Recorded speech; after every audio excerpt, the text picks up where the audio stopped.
नमस्कार साथियों, लगता है कि सपा सुप्रीमो अखिलेश यादव अपने भाषण का होमवर्क ठीक प्रकार से नहीं करते हैं। ऐसा मैं इसलिए कह रहा हूं क्योंकि सदन में राष्ट्रपति के अभिभाषण और बजट पर प्रतिक्रिया व्यक्त करते हुए वह यद्यपि एक लिखा हुआ भाषण ही पढ़ रहे थे, तब भी बार बार अटक रहे थे, दोहराने पर मजबूर हो रहे थे। कुंभ पर उन्होंने लगभग 10 मिनट तक अपनी बात रखी और सरकार को हर तरह से घेरने की कोशिश की। तमाम सवाल उठाए पर आवाज़ बार बार लड़खड़ा रही थी। वह बार बार रिपीट करने को मजबूर हुए और यूँ लगता था कि जैसे कि उन्होंने सदन में आने से पहले अपने भाषण को देखा पढ़ा नहीं था, तभी तो बार बार लड़खड़ाने और रिपीटेंस की स्थिति पैदा हुई। लड़खड़ाने और रिपीट करने के अलावा वह अपने भाषण की प्रति में से नजरें ही नहीं हटा पा रहे थे और बार बार उसको देखने को मजबूर थे। देखिए अखिलेश ने महाकुंभ पर अपना भाषण कैसे दिया और क्या कुछ कहा। लेकिन अध्यक्ष महोदय, क्योंकि बहुत सारे माननीय सदस्य ये सुन नहीं सकते हैं, इसलिए मैं बात वहीं से शुरू करता हूं। आप देश के परम अभिभावक होने के नाते हमारा आपसे अनुरोध है कि जहां सरकार बजट के आंकड़े लगातार दे रही है, और जब मैंने अभिभाषण पढ़ा अध्यक्ष महोदय, बहुत सारे आंकड़े सरकार ने दिए हैं। आंकड़े देने से पहले महाकुंभ में मरने वालों के आंकड़े भी दे दें। महाकुंभ की व्यवस्था के बारे में स्पष्टीकरण देने के लिए मेरी मांग है अध्यक्ष महोदय, सर्वदलीय बैठक बुलाई जानी चाहिए। महाकुंभ आपदा प्रबंधन व खोया पाया केंद्र की जिम्मेदारी सेना को दी जाए। महाकुंभ हादसे के शिकार लोगों की मृत्यु, घायलों का इलाज, दवाइयों, डॉक्टर, भोजन पानी, परिवहन की उपलब्धता का आंकड़ा संसद में पेश किया जाए। महाकुंभ हादसे के लिए जिम्मेदार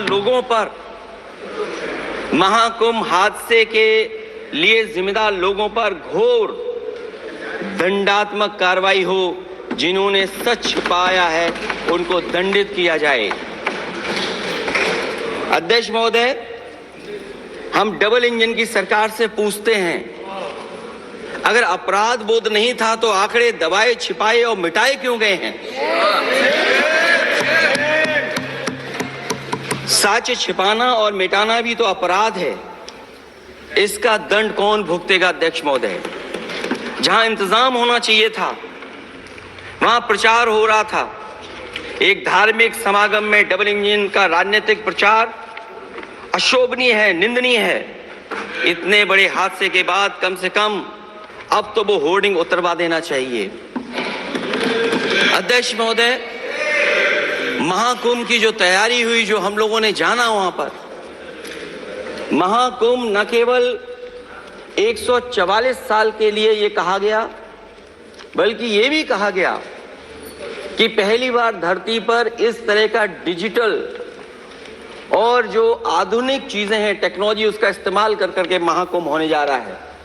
सीसीटीवी, ड्रोन, लाइव स्ट्रीमिंग के आधार पर जिनका दावा था कि वो डिजिटल कुंभ करा रहे हैं, वो मृतकों की डिजिट नहीं दे पा रहे हैं। एक तरफ तो जो लोग डिजिटल अध्यक्ष महोदय कहने को थकते नहीं हैं, लेकिन जब कुंभ में इतना बड़ा हादसा हो गया है तो यही सरकार डिजिट नहीं दे पा रही है।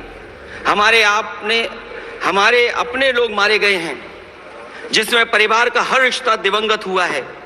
किसी की माता, किसी के पिता, किसी की बहू, किसी की बेटी, किसी का भाई बहन, चाचा चाची। बच्चों के आंकड़े तो अभी तक नदारद हैं। खोया पाया केंद्र ही लोगों को तो नहीं मिल रहा है। जो खोया पाया केंद्र था उसको भी लोग पा नहीं पा रहे, ढूंढ नहीं पा रहे। अध्यक्ष महोदय, कुंभ कोई पहली बार नहीं हो रहा है।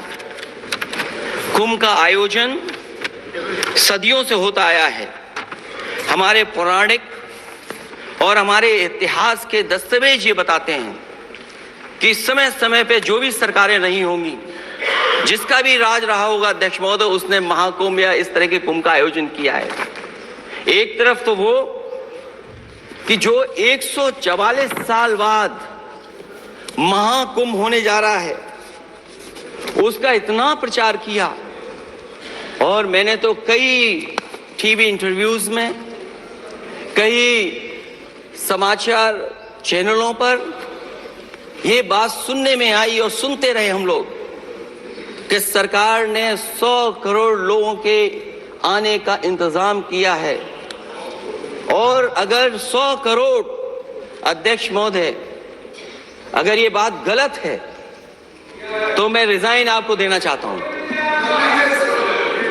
अगर अध्यक्ष महोदय, ये माननीय सदस्य लोग अगर ये नहीं सुन पा रहे हैं तो मैं इनको एक एक को, आप नहीं गए स्नान करने, आप स्नान करने नहीं गए, इसीलिए इस तरह की भाषा का इस्तेमाल कर रहे हैं।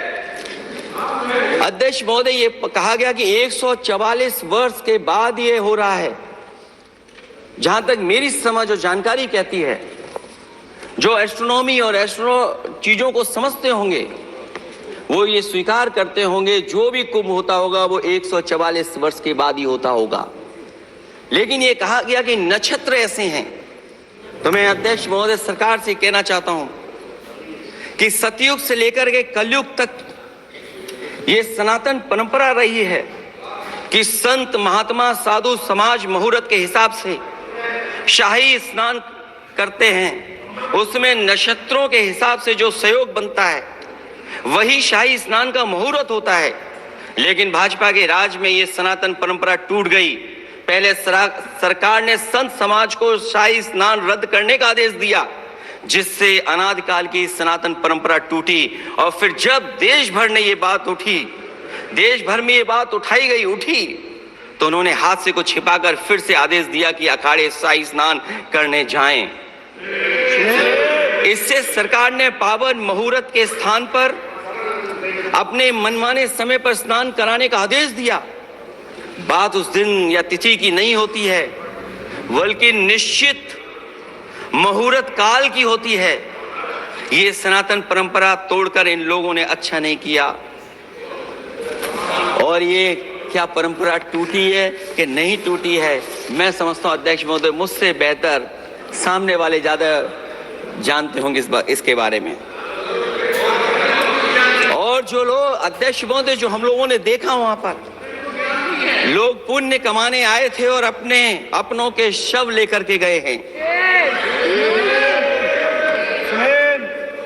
चमत्कारी करिश्मा तो ये हुआ है, श्रद्धालुओं के शव मिल गए थे, पर सरकार स्नान करने वाले मरने वालों की बात स्वीकार नहीं कर रही थी। और इससे ऊपर ये बात जो वहां पर और हुई, अध्यक्ष महोदय, जब ये जानकारी हो गई कि कुछ लोगों की जान चली गई, लाशें हैं जो मोर्चरी में पड़ी हैं, अस्पताल में पड़ी हैं, उसके बाद सोचिए सरकार क्या कर रही है।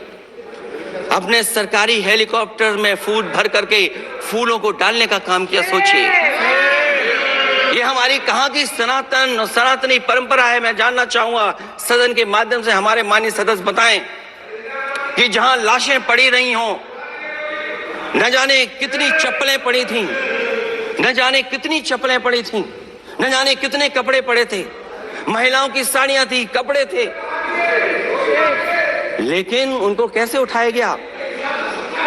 उन सबको उठाया गया जेसीबी मशीन से, ट्रैक्टर की ट्रॉली से। उनसे उठा करके कहां फेंका कोई नहीं जानता, लेकिन जब उनको लगा कि वहां से बदबू आ रही है, तो यही सरकार के लोग छिपाने लगे हैं। यही आपका महाकुंभ का आयोजन था। और हर बात को छिपाने के लिए न केवल ये लोग मीडिया का सहारा ले रहे हैं, मीडिया का सहारा लेते लेते सुनने में आया है कुछ दबाव और कुछ स्वीटनर भी दिए जा रहे हैं जिससे उनकी खबरें बाहर ना आ जाए। और अगर अध्यक्ष मोदी ये बात सब गलत है मेरी, अगर ये बात सब गलत मैं कह रहा हूं, तो अभी तो नेता सदन को अभी भाषण देना है। और मैं ये बात और कहना चाहता हूं, आप अपने तरफ से जानकारी कर लीजिएगा। हमारे उत्तर प्रदेश के मुख्यमंत्री जी ने शोक नहीं प्रकट किया था। जब देश की राष्ट्रपति और प्रधानमंत्री जी ने शोक प्रकट किया, उसके बाद 17 घंटे बाद सरकार ने स्वीकार किया। अध्यक्ष मोदी, ये वो लोग हैं जो आज भी कोई सच्चाई स्वीकार नहीं कर सकते। इनका रास्ता क्या है मैं नहीं जानता हूं, कहां ले जाना चाहते हैं।